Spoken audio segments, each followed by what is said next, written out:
Hello, listeners. I hope you all had a wonderful and meaningful holiday celebration the past few days. I know this is such a busy time of year, but I figured maybe some of you need a break from that rush and to tune in to a great podcast. I absolutely loved my conversation with Hannah Blake, who is my guest today. Hannah caught my attention with her I Will Stand movement, in which she embodied her own story of Me Too, of sexual harassment and trauma. And she also encouraged other people to do the same. Hannah's objective was to help everyone who has already spoken up or maybe hasn't yet, and really further explore their experience and reach more healing by getting the body more involved, getting more creative with the expression of sexual trauma, and just involving the whole self in the healing process. If you haven't seen it, I'll attach the link to that blog post in the episode notes. We really had such a powerful conversation about the healing process that goes on through the mind and the body, and I hope you enjoyed it as much as I enjoyed talking to her. This is Mind Your Body, a dance movement therapy perspective on the integration of our emotional, cognitive, physical, and spiritual aspects of our being into one more aware and whole existence. I actually discovered your campaign in the American Dance Therapy Association group. I don't know if it was you. I think it was someone else who posted your blog piece. That was not me. So that's really cool news. That's really good to hear. Yeah. So I was just looking through and I was like, wow, this is really impressive. And I clicked on it. I saw your video with your spoken word. And I thought that what you're doing is really powerful. So maybe you can tell us what inspired you to create this campaign and tell us a little bit about it. Absolutely. Thank you so much for that acknowledgement. And I had no idea that was posted there, so it's exciting for me to hear. So it really inspired the creation of that piece was the Me Too movement, which of course was extremely powerful. And coming from a family in the entertainment industry, it spoke pretty close to home. And I've had a lot of women in my family, specifically my mom, who have been sexually violated on the really, really extreme scale. Mm-hmm. And I know how difficult it is secondhand for these women to feel safe in their bodies again after such events, and to feel at home and empowered in their bodies again. And so after the Me Too movement, I really felt called to take that speaking to the next level and reach out my hand to potentially help women go from speaking to also embodying that power. As I think a lot of times after traumatic events, specifically sexual trauma, occurs in the body, there becomes this dissociation from the body. And it's so important for us when we're reclaiming our power to do so within our bodies. And something that's been really coming to mind lately, and it's something that I've been speaking to with my methodology, is the most effective way to heal trauma to the body is through the body. Mm-hmm. And the way that I've done that personally in my life and with clients that I work with is through dance and movement. And so I felt really called to create a video that represented my own healing process after the Me Too, and really diving into my own body and expressing what it is that came up for me personally, and also allow that to be a symbolic representation of me extending my hand out to say, you know, if anyone needs support, I'm here. And I would love to help support in embodiment, and also just try to start getting people to not just speak out, which is, of course, the first step. And it's absolutely powerful and important and hard. Also, though, taking that to the next level and really diving into their own unique healing process, whether that be embodiment through dance or whether that be something else that someone else wants to share and bring to the table. So it was really just a call to action for us to support each other in our own unique healing processes. That's great. Thank you. Yeah. Yeah, it was a really inspiring video.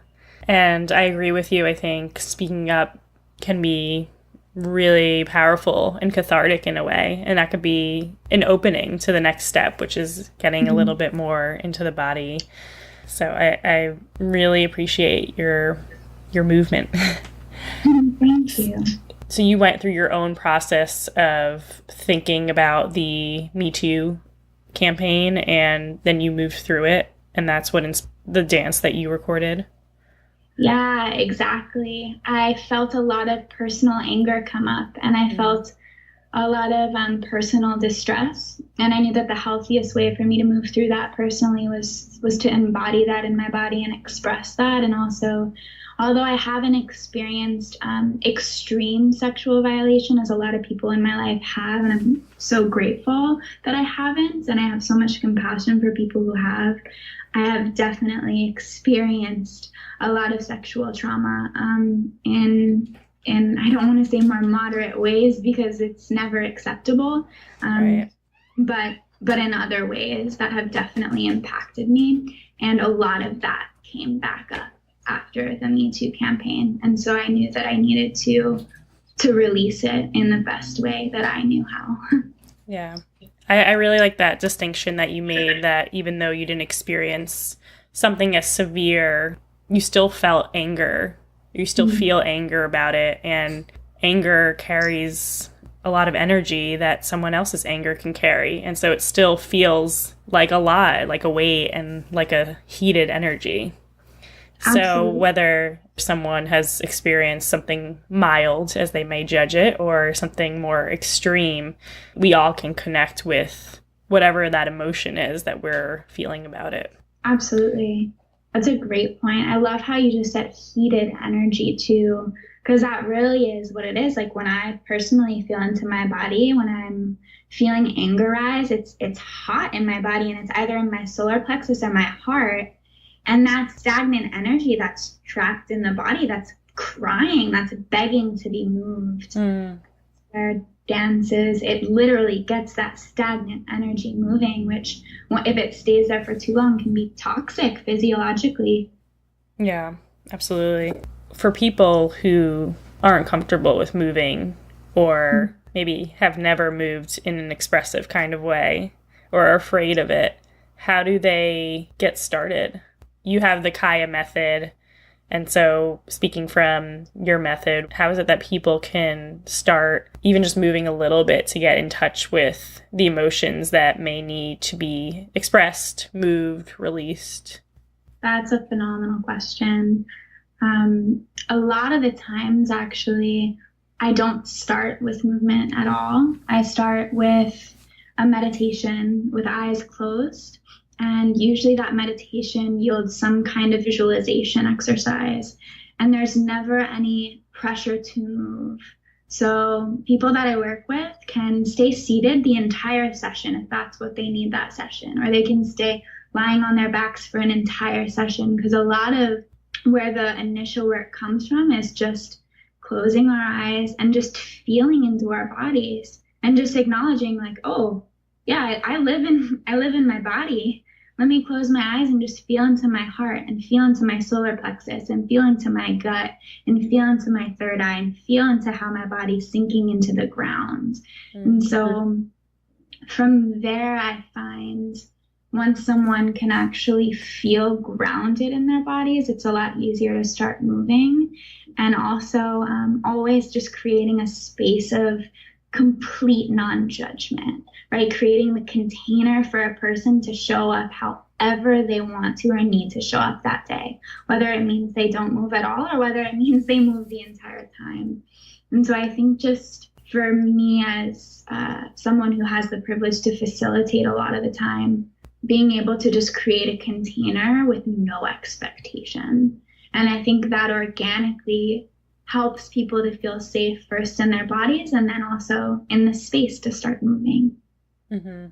Yeah, and that builds a certain level of trust too, that, you know, if they do move, that's okay. If they don't, that's also okay. Absolutely, yeah. And agency too, right? Because the choice is completely the individual's. So they're completely empowered in making that choice. Right. Is it ever too scary for someone to even close their eyes and look inside? Because as you were talking about, and as we, at least you and I know, that Mhm. when you experience trauma on the body, or even not on the body, that you dissociate from what's going on. And so to focus in on something that has been avoided or repressed for a while, I imagine that brings Yeah, up a lot in itself. absolutely. I think even just acknowledging that there is a trauma there can be this like this tiny pop, right? This tiny puncture that pops the entire balloon. It's just the acknowledgement that something is there is not just the first step, but it's the second, third, fourth, and fifth, and fifth, sixth step that accumulates, and it's so intense and it's so much. But in a way, that acknowledgement I've noticed a lot of the times gets that emotional energy moving through the body, which is often the most important thing to do first. So a lot of people have broken down. There have been a lot of tears shed. There's been a lot of anger, right? But that is a part of the process of getting that energy moving. So I actually see it when that happens as a gift.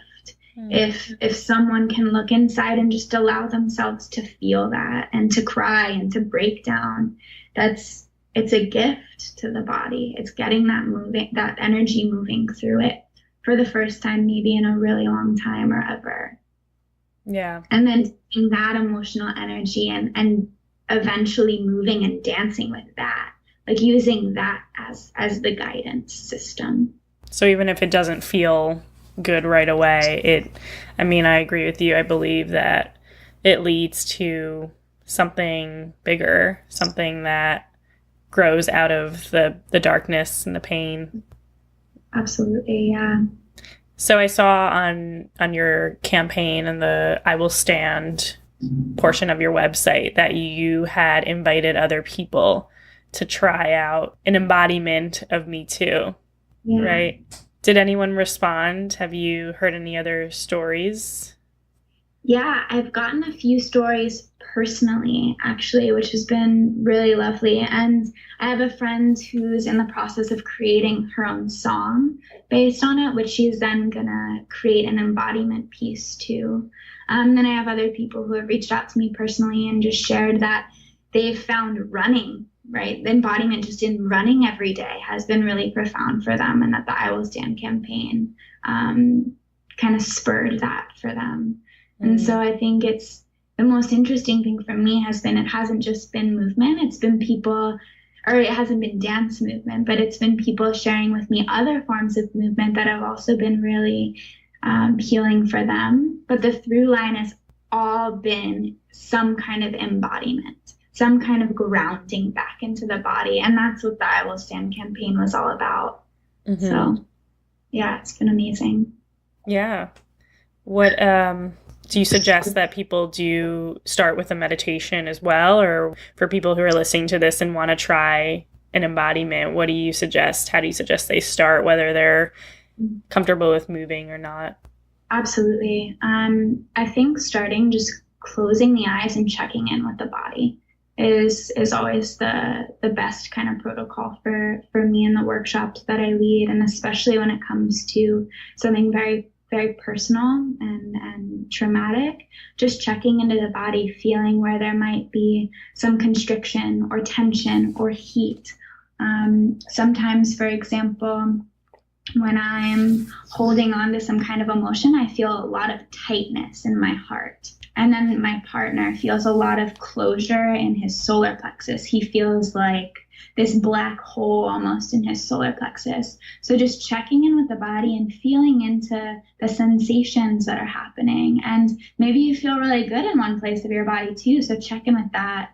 So it's starting to feel into the body as a roadmap for what's going on emotionally, spiritually, and moving from there. So from that place, a lot of the times I'll move into working with the meridian system. So for example, the heart meridian is connected with the small intestine meridian, the paired meridian systems. And the movement of energy through that is from the small intestine up through the heart and out through the left arm to the left pinky. So I'll just start slowly moving the left side of my body in a way that honors the flow of energy that my heart needs in order to get that stagnant energy moving.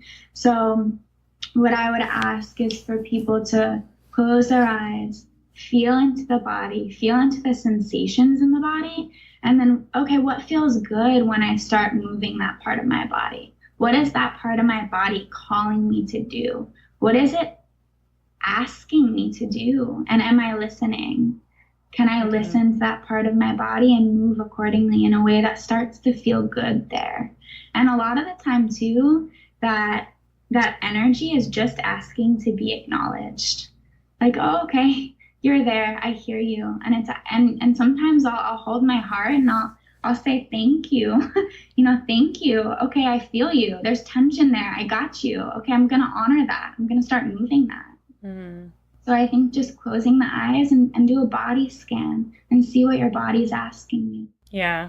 You can learn so much about yourself just tuning into a sensation in your body, whether you kind of go forward with the instinct to move with it or to just track it with your inner vision and just kind of see where the energy is traveling to, or just how you respond to that. Like, no, I don't want to watch it, or I'm going to focus on something else, or is this right? Am I doing this right? And, like all those thoughts and those instincts or the counter instincts that come up with it can also tell you so much about yourself. If you're resisting, if you're kind of ready to confront what it is that you need to confront. That's a great point. Yeah. At the end of the day, it's all information. The way that we feel, the way we react to the way that we're feeling, if we lean into the feeling, if we resist it, it's all information teaching us something more about ourselves. It's huge, yeah.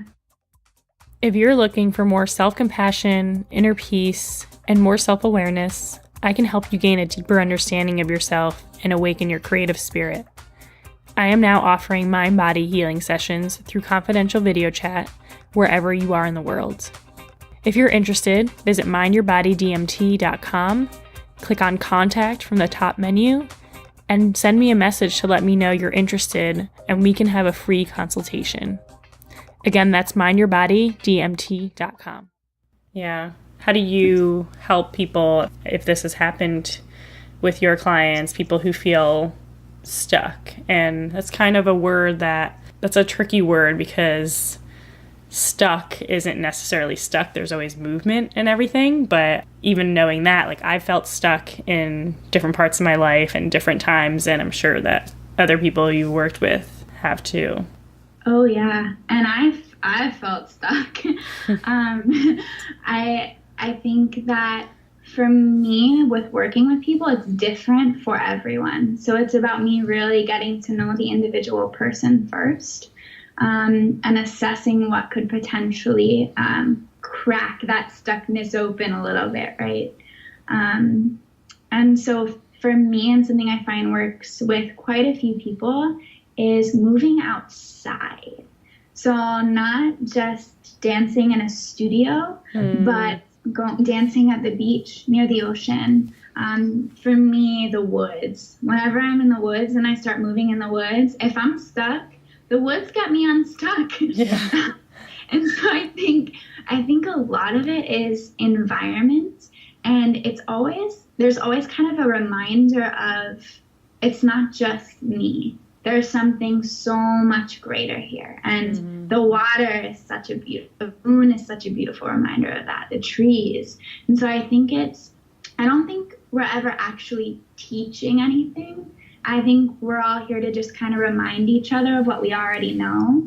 And I think environment, especially nature, are just incredible reminders to us that we're actually never stuck. Yeah. And it's never just us, right? We're always supported, and there's always some kind of greaterness to the plan and to us and to whatever it is that we're going through in the moment. Yeah, I love that you said that, because I am a deep believer that everything is connected, and it is. I mean, we are connected to the trees, to the water, the stars, and everything that's going on in the universe. So, if we're feeling alone and stuck, well, it makes sense to either come into contact with somebody else, another person. It could be another animal or another part of nature that, some part of their energy is going to affect the way we are and affect the way we move and can help move us forward. And then, of course, there's other people who can help bring us back too. But there's always this interchange of energy and vibrations. Absolutely. Yeah, that was beautifully said. Completely agree. Yeah. And I also like that you said that, because I think, especially in my field where it's, it's not just mind-body healing, it's more like dance therapy. And when you hear the word therapy, a lot of people think it has to happen in a closed space. And while there are definitely benefits to having like an enclosed room and privacy and the safety, I think it's also good to open the process up to the possibility that maybe a different environment could be more helpful depending on the person. Absolutely. Yeah. Do you ever do that? Do you take people outside? Oh, yeah. Yeah. I want to acknowledge my professors at UCLA, because there was a lot of site-specific pieces that we were called to do. And that was a huge part of why I started integrating that into my work, because I saw the benefit of creating performance outside. And it's something we rarely see and we rarely get to experience, and we rarely do. So it's something that I personally now feel called to share as much as I can. That's great. Do you have any examples of how getting into the outside space kind of really changed something for someone you were working with? Or yeah, so someone I was working with was in a pretty dark rut for quite a while. But I knew her pretty well, and I knew her connection to the moon was really profound. And so we went out one night. I played 2 of her songs that she really took to when we were in the studio, and I played them while we were out by the ocean with the full moon. And the word that I would use to describe what happened was just expansive. Where that closure and density and kind of rutness was, it just kind of breathed open and expanded. And it's an honor to witness. Yeah, that's beautiful. Yeah. Was that her that she said she had a connection with the moon, or was that something that, yeah? Previously, yeah. So that's where it comes to like really honing in on the individual, right? And really, really trying to feel in at first intuitively to the people that I work with, but then also there's like an accumulation of learnings that I develop with these people. And then that adds to my toolbox, right, as far as how to approach and guide and facilitate in the future. And so it's a really cool kind of evolution that happens with each person I work with. That's so nice. Are there any other key elements to the Kaya method that you use? I'm guessing that being outside or having that open space is one of them. Yeah, so that's one of them. I guess I'll finish with the one I'm most excited to share right now for some reason. So it's meditation, visualization, breath work. I'm starting to integrate a lot of yoga and prana and meridian systems and chakras. And there's also a huge molecular biology component, which the foundation is in Dr. Candace Pert's work. She actually was one of the people who coined the term body mind. And she's a neuroscientist who studied the body as the subconscious mind. So a lot of her work kind of fuels mine. And then another thing that I add into my work a lot is the use of mirrors. So looking at ourselves in the mirror, like staring into our own eyes for 15 minutes. And that's been super, super impactful. Yeah. Yeah. To see yourself. Yeah. I actually want to write a blog post about this really soon. But when I was working in a therapeutic preschool a couple of years ago, well, a little more than that. My supervisor, his name is Ty Tedman Jones. He's a dance movement therapist. He had suggested, I was working with a class of very behaviorally difficult children, ages 3 to 5. I think he said something along the lines of, it seems like they want to be in the spotlight. And I was like, yep. And I don't remember if this was my idea or his, but I got a flashlight because I was like, let me make an actual spotlight. It turned out that when I shined the flashlight onto a child, they saw their shadow on the wall. And this just organically developed very, very quickly. We turned off the lights, and one child at a time would stand in front of the flashlight and they could see their shadow. And if they came closer to the flashlight, they would see themselves much bigger. And if they walked further away towards the wall, they would see their shadow in real size. And so they tried different movements, and they tried walking back slowly and slowly getting bigger and putting their arms up and being like this like scary roar, like they would make sounds. So they would see themselves being big and strong and also small and, maybe less powerful. And I just was like, wow, what an accidental, amazing intervention that I just kept using across all the kids that I was working with throughout my whole time there. And it was, I call it the shadow dance now. And it was amazing to see themselves and to see what, how they could move, what their bodies do, who they are, who they could be. And it was just very, very powerful. And at some point I kept experimenting with it. It grew into this thing where, it wasn't just one person at a time. It was like interacting together, 2 people, and then more and more, and, seeing yourself amongst community. And this is, they're 3 to 5. So these are pretty big concepts, but it's something that's so enticing for them to see it through the shadow. I love that. That's so cool. It's so exploratory too. Like to play with the shadow and different sizes and different kind of creations and making noises and becoming an animal. And it's cool that it was their shadow too, and actually not a mirror, because it probably in some way created a little more like inhibition, like a little more play, a little more exploration. It's really cool. Yeah. Feel free to try it out.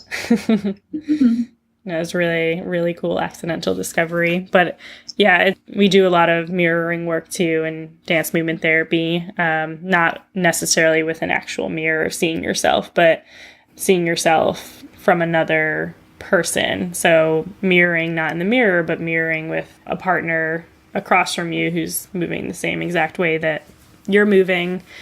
And this happens in group settings too. But when you're doing that, right across from someone and you're moving exactly the way that they're moving, you do have a mirror image or mirror video of the way you're moving when you're leading someone else. Absolutely. Yeah. But you do mostly individual work, right? Or you mirroring? It was individual work, yeah. But now it's leading more toward workshops and various retreats. And in my workshops, I've done some similar stuff where there's mirroring with a partner. And I do this, and I actually learned this in college a bit, having one person be person A, the other person be person B, one being the leader, one being the follower, but then having no one be the leader or follower. So there's, you do that too. It makes sense because so many of my professors were dance movement therapists. So it would make sense that they would impart that to us.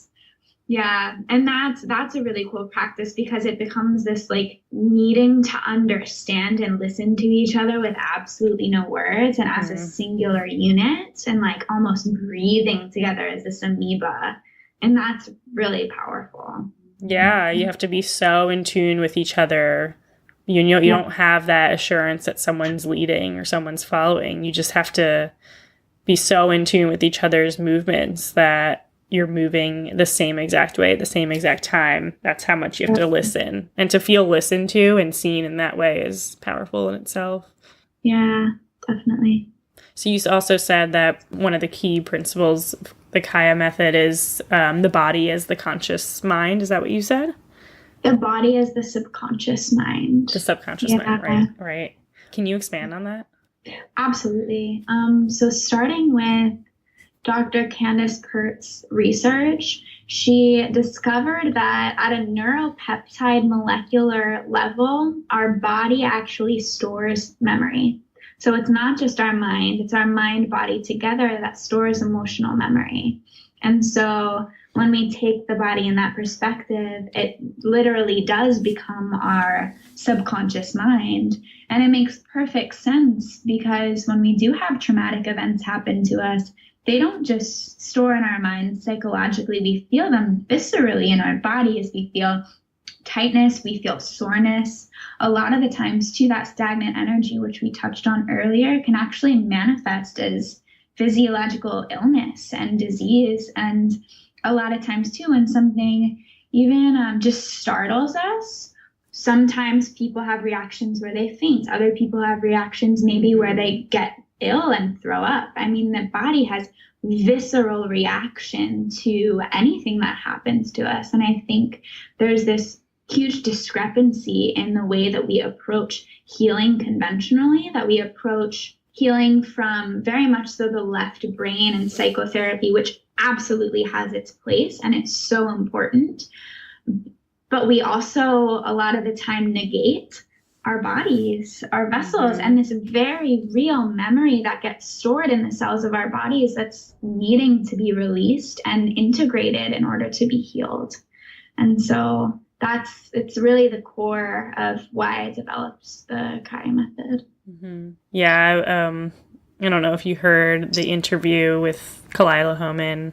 I believe it was her who was talking about this, that, you know, when you are born and you make certain movements and, you know, at some point walking is a very conscious movement. You have to really think about it and try your hardest to make it happen. But then it becomes just like any other movement. You don't have to think about it. You don't have to put conscious attention. So that just becomes something that's subconsciously happening in your body, something as simple as walking or something as frequent as walking. And then it's not only that, it's all these other things, like the way that you might, you know, cave your body when you become rejected, or, you know, the way that you tense up your shoulders. I do this all the time. Tense up your shoulders when you don't want to feel something as much, and not just physically feel, but emotionally too. And that becomes subconscious if you're not putting your conscious attention on that.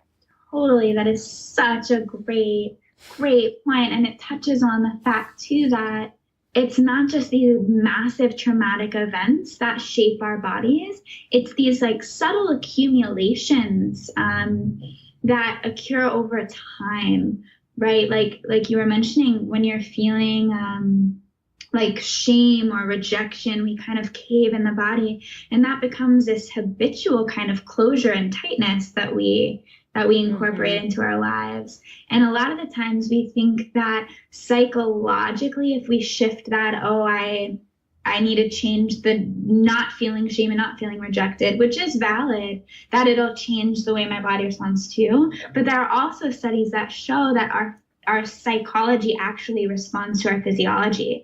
So if we find ourselves in uncomfortable situations and we're kind of caving over, even if we feel like absolute crap, just adjusting the body and opening the chest and opening the heart and extending our arms out will actually also in turn change our psychology and the way that we're feeling in that moment. And so there's like this duality of the body-mind connection that's can actually be completely integrated. And work together. And it's amazing. I'm so glad you touched on that. Yeah. I will find that the way I wake up makes the biggest difference in my day. If I wake up and I just kind of roll out of bed and, you know, especially if I check my phone, I'm really trying not to do that anymore. Checking my phone in the morning, like that movement in itself is like looking down, shoulders hunched over. if I just remind myself to stretch out and indulge in the way the bed feels, I mean, I just feel in much better mood for the rest of the day. And I tell my patients that all the time because, you know, I do maybe only have one chance to see them in the setting that I'm in. And I, you know, I have them do it too. Like, let's breathe in and stretch up. And when we bring our hands down, just sigh or grunt or yawn, you know, and feel that opening up and release. And it's so simple, but they're like, yeah, that feels amazing. We'll do it like 3 times over. Yeah, it's so simple, but it can change your whole day. Yeah. Right? Do that in the morning and feel alive and expansive and joyous. It's simple, but it's profound. Right. And that kind of reminds me of what you just said. If you change something on a body level, that could help change the psychological. I was just thinking about the phone thing, how people are saying, like, don't go on your phone in the morning, reclaim your morning. And I totally agree. But it's not just being kind of sucked into this screen, but you're also moving your body in a way that's less open and less present. Totally. Yeah, absolutely. I couldn't agree more. Especially if you're seeing things on social media where you're like, oh no, get smaller and smaller and smaller. Exactly. Yeah. This was great. Yeah. This is amazing. Yeah. I've been loving talking to you. I've been loving talking to you too. I wish you weren't so far and we could go get coffee or something on the other side of the country. For those people who are living on the West Coast, do you want to talk about your upcoming workshops? Yeah, definitely. So my next workshop is January 7th, 7 to 9 at the most beautiful place to me in the city called the Center SF. It's an incredible community that's centered around consciousness and personal development and all-inclusivity and community. And I'll be teaching that workshop, which is specifically actually related to the video, the I Will Stand video. So it's going to be focused on healing traumas to the body and moving through them and honoring them. And from there, I'm hoping to teach a retreat in March in Tulum. It's tentative. Nice. Yeah, and then another retreat too, which is still in the makings in May. So there's more information that can be found about that in my newsletters, and you can sign up for the newsletters at thekayamethod.com. So I'll be releasing a lot more. Oh, and I'll be doing a couple workshops in LA and also potentially DC. And I also really want to thank you too for doing the work that you are doing right now, like these podcasts and all of the incredible information you're getting out there that's accessible to anyone who wants to access it. Thanks for contributing. Well, thank you so much. This was really great. I really enjoyed talking to you. Yes, I love talking to you too, Hannah. And thank you everyone for listening. And again, have a great holiday season. I hope it's warm and comforting and you get what you need. Visit mindyourbodydmt.com if you're interested in having a free consultation on mind-body healing sessions. Doesn't matter where you are in the world, we can do this through confidential video chat and more. Happy New Year!